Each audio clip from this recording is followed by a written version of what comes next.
So it's where you're reacting. You're taking things back in. The light's decreasing. The light is going in. You start responding to other people. You start taking impressions back in. And as you take impressions in from others, you become sensitive to others, but you have less time to project because you have to take time to listen to other people's projections or reactions. So we put out, we react. We build up our day, the energy of the day, then we take it, we see what we get done, and it comes back, and we see what feedback we get. Do we make something good happen? Do we get good feedback? Do we put out bad energy? Do we get bad feedback? It's a huge thing, this. I'm not going to use projecting because instigate is a better word. We have projection used as another word in other parts of the houses. So this is the instigative half and the reactive half. And it's the first criteria of categories whenever you look at considering a planet in a house or something's in a house. Is it rising or is it setting? Is it instigating or reacting? Are you making it happen, or is it does it seem like it's responding to you? So someone who has most of their planets rising, they're going to think, I'm always starting things. I've got to do this, I've got to do that. When someone has everything setting, they think, why is everything always happening to me? Why is this happening to me? It's not like they're making it happen. It's like the world's dumping on them. So a lot of counselors and people are sensitive to other people, relating to each other. These all things come in very deeply in responding to other people. There's very valid options of, I mean, if you want to get advice from people, you want somebody to be able to respond to you, and you want to be able to respond to their advice. So this responsive, reactive side, it's as powerful as the instigative rising side.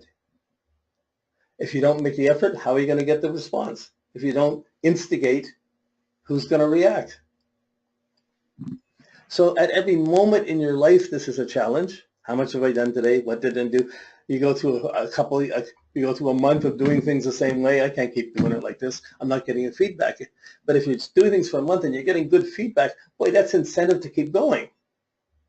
And we usually keep going until we either push our body too much and we're going on 10 cups of coffee a day, or we're not eating right, or we're just putting out not the highest quality that we could, which is always a puzzle. And it starts to have effects on us, and these effects.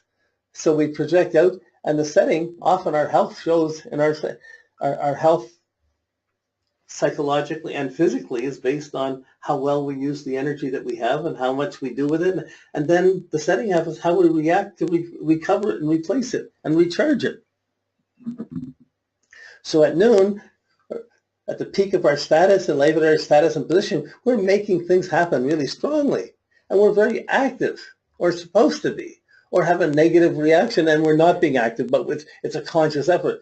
But when we're down in our sleep, when we're sleeping and in our personal world, it doesn't matter what we're doing, it's how we feel, it's how we're in our inner world.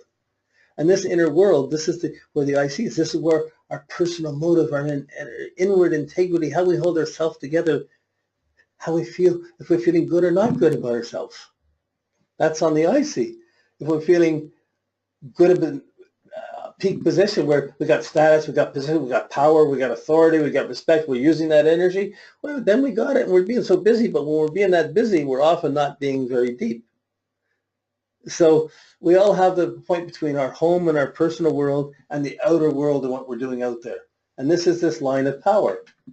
The two halves of the chart represent what we rise and try to make happen to improve, to come from where we're coming from, and to make something happen that will make our world better or accomplish something, and then to respond to it and come back feeling a bit recharged and reinforced, or negatively not being reinforced because we didn't do the right things or good things. Okay, so really simple, very powerful insights. It's like these are, what would you call it, primal DNA archetypes of the psyche or the soul. There's many different archetypes. You can say you can read this archetype, but this is a basic one. And you could see almost anything that's being done in the world, you could look at it this at different phases of rising or setting, or people having different, are you stronger, are you better instigator or better reactor? Which one's strong? How well are they mixed in your life? How well have you integrated these two sides? Or are you more one side or the other side? this is where this information becomes really useful. So, I mean, we just looked at a couple of two concepts. Well, we have the line of power, but we're looking at the rising and the setting, but we're seeing it actually works. Now, as you look at people's charts, you look at their sun sign, you look at see where their sun is it rising or is it setting? One of the first things you look when you look at a chart, is it freedom and responsibility for the sign? Is it rising or is it setting for the houses? Just from that, you can give proper guidance to someone for what they should be doing before we even take it any further. Okay, so this is just going into this MCIC a little bit more. The highest point in the outer world, the highest meridian in the sky at any specific time, facing south, the MC marks the point in the zodiac where it crosses the highest meridian. You're looking south, the highest point of where the sun can get to, or at any other time, the highest point of the zodiac that's there, that's your MC.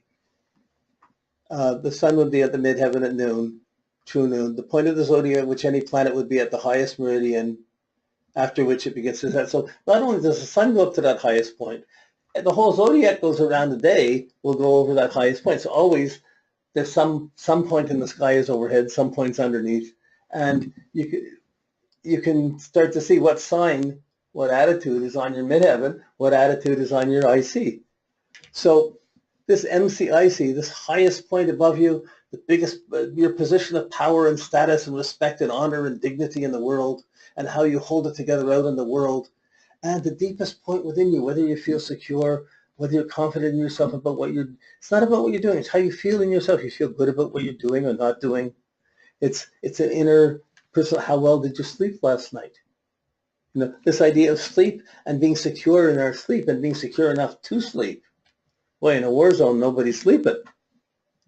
You know, but in the old days of the old samurais, the samurai would be so careful around his wife, he would go out of his way to make sure his wife was happy, satisfied, because if she got mad and he lost sleep, he could get killed the next day because he's not up to his best energy.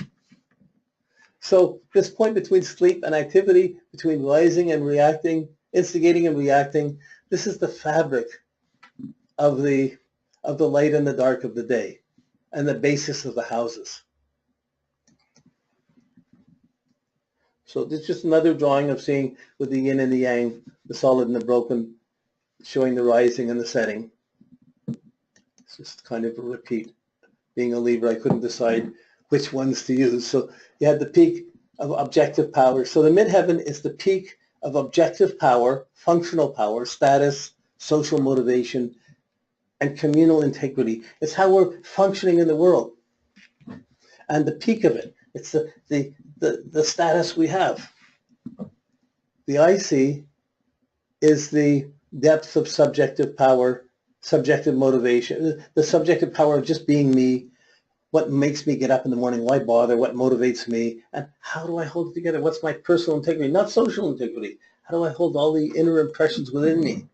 Do I feel happy? Do I feel sad, guilty? But how do I deal with these feelings, these impressions that come into me? So in the world, we work through things out in the world. We do things to accomplish and make things better. In our inner world, it's not a question of doing, it's a question of how do we come to terms with the feelings and all the responses and reactions we've had out in the world. How do we come to terms with that and start another day? So this is the same pattern, the rising, setting, line of power, showing the instigative and the reactive halves. Just different ways of drawing this. But when you look at a chart, you need to be able to see this. Where's the midheaven IC? What's rising? What's not? So this is our first category, rising, setting, instigating, reacting. Every planet, the sun, the moon, each planet in your chart, it's going to be rising or setting. It's going to be an instigative factor or a reactive factor. You could be mentally instigative or mentally reactive. Two different types of intelligence. You can be emotionally projective, instigative, or emotionally reactive and selective. You could be physically very pushy and forceful, but you could be instigating and pushing things all the time, and you could be reacting and responding aggressively. Our understanding of Jupiter we can project our understanding of the world, or we could be always taking in understanding from other people. So we can project our sense of ambition. We can react to what's fair or what's not fair, what we've achieved or what we've not achieved. So each planet picks, so the signs color the planets. They pick up that attitude. That attitude affects the function of the planet. And once it's picked up that attitude, it throws its energy into the houses. So it comes from the seasons of the year, the first waves of the sun, then it comes down to the day, and as it's coming to the day, it shows the instigative or reactive half. So now the second half of this is half of the day there's more light than darkness, and half of the day there's more darkness than light. Now this can fluctuate as you go higher north up to the North Pole, but generally at the equator it's basically what's above and what's below. So what's above and what's below, this is the next main category. 12 hours, sun's above the horizon, 12 hours below, or like I said, it can change as you're getting further north on the planet. But if we're working at the sun going above, when the sun's above, it's daylight. You can see the light. When the sun's below, it's nighttime. It's dark. So dark in the evening and dark in the morning. So we have the above is the outer world where people are functional and active. It's light out. We're doing things. I got to go here. It's light out. I can get this done. I can go get this. I can go do that. You don't try and, if you're on a farm, you don't go walk out to the well in the middle of the night when it's dark to try and get the well. You wait till it's daylight, then you go do the things in daylight, and you get things done. So by the next night, you have a little extra supply. So this process of the rising and the setting is instigating and reacting. The above and below, it's like two different worlds. What's above, you can see. Like what's above the horizon, you can see what's going on, how many people in the room, what's the room, how many trees around you, what's around. You can see where you're going. You can see things around. It's light. It's kind of the objective world around us. So when above the horizon, this is houses 12, 11, 10, 9, 8, 7. Above the horizon, it's the world where we see what's happening around us. We'll see who's there, what's happening. We interact. So we're being objective. We can be objective about a friend. We can be objective about a job. We can be objective about a relationship. It's this objectivity.